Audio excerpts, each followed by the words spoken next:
Welcome to Style Lesson 11. My name is Chad, and in this lesson I will address the ethics of style, illustrating the effects of style as well as the benefits and responsibilities of good style.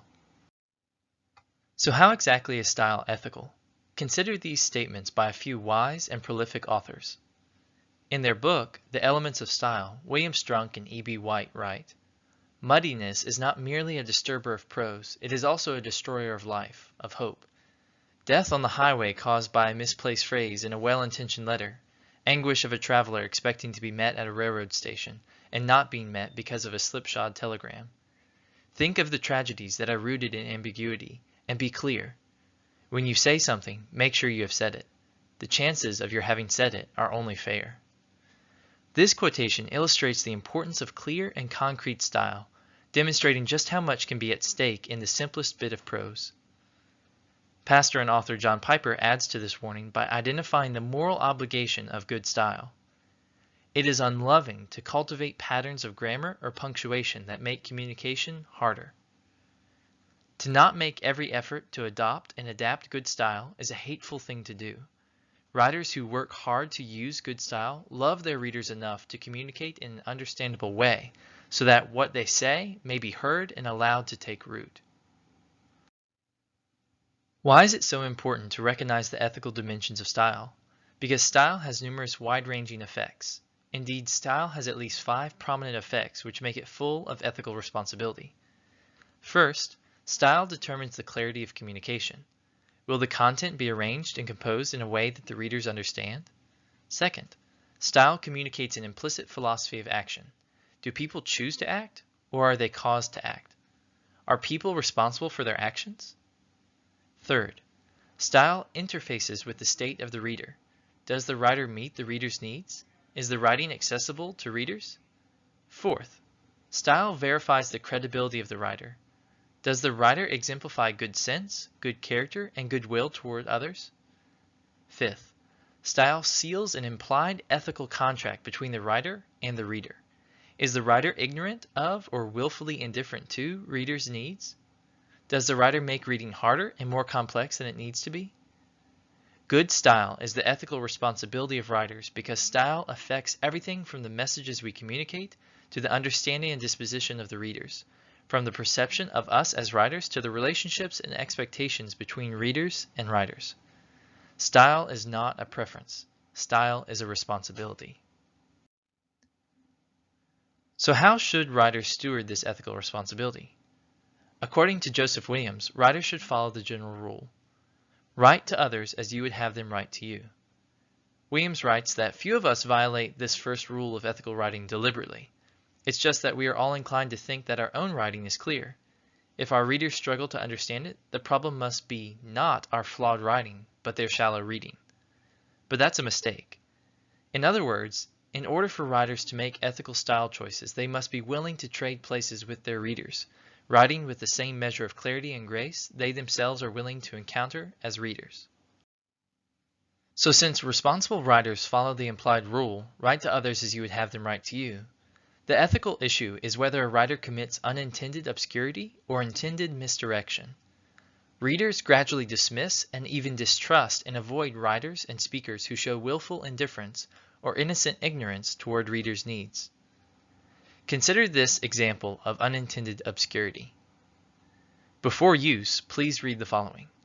Warning: in cases of misuse or negligence, the exposure of this flammable product to an electrical current and/or a heat source that is not monitored and contained by the user may precipitate inadvertent combustion and fumes of varying degrees of harm, resulting in an unsafe environment for objects or persons in the vicinity of the combustion, and resulting in possible injury or residual pulmonary side effects, among other hazards and damages.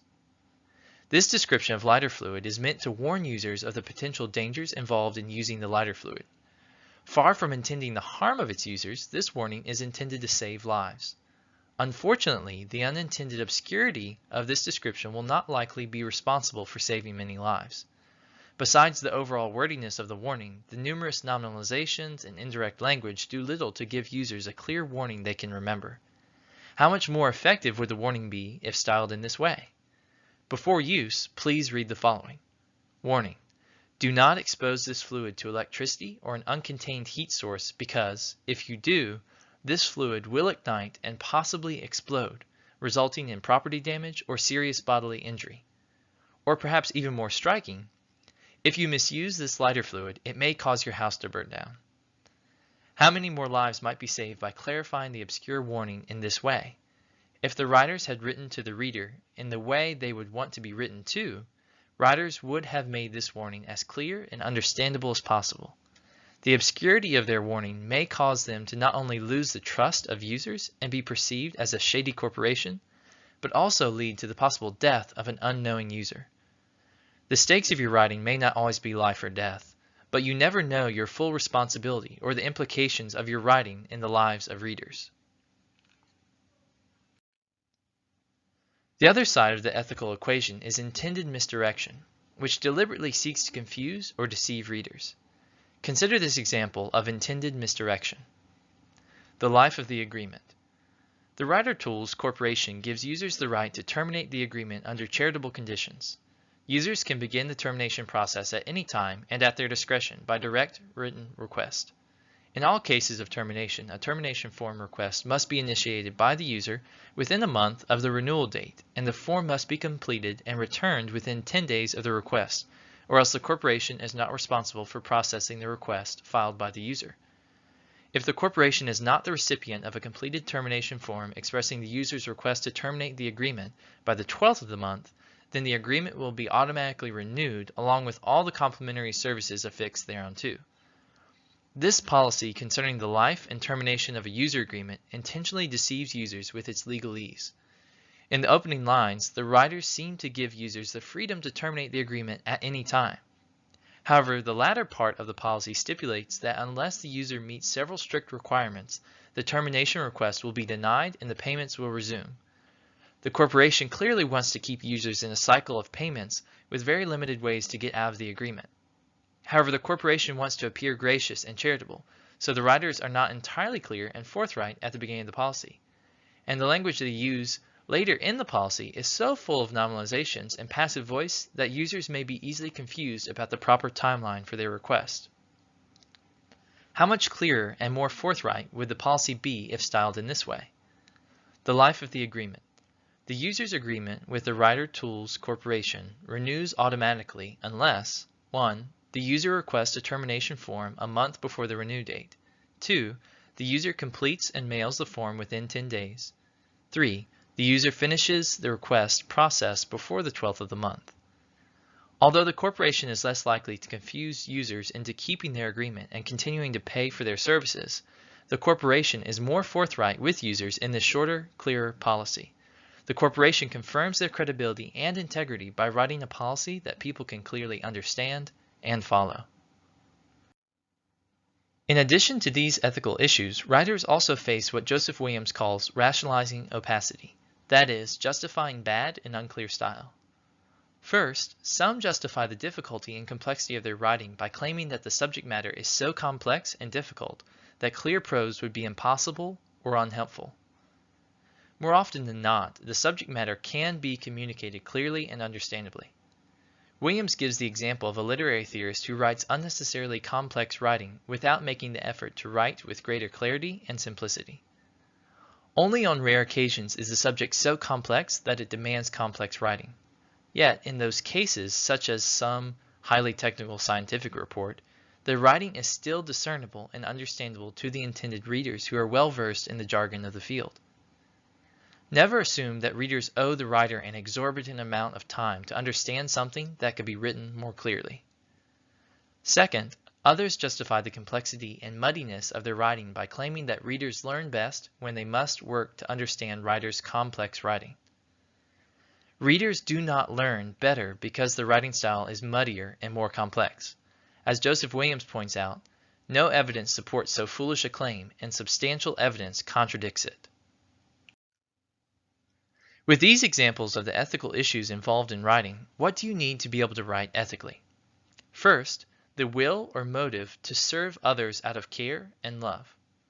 Second, the know-how to accomplish clarity and directness when desired. Third, The work ethic that enables one to accomplish what one intends, i.e., the spirit is willing but the flesh is weak.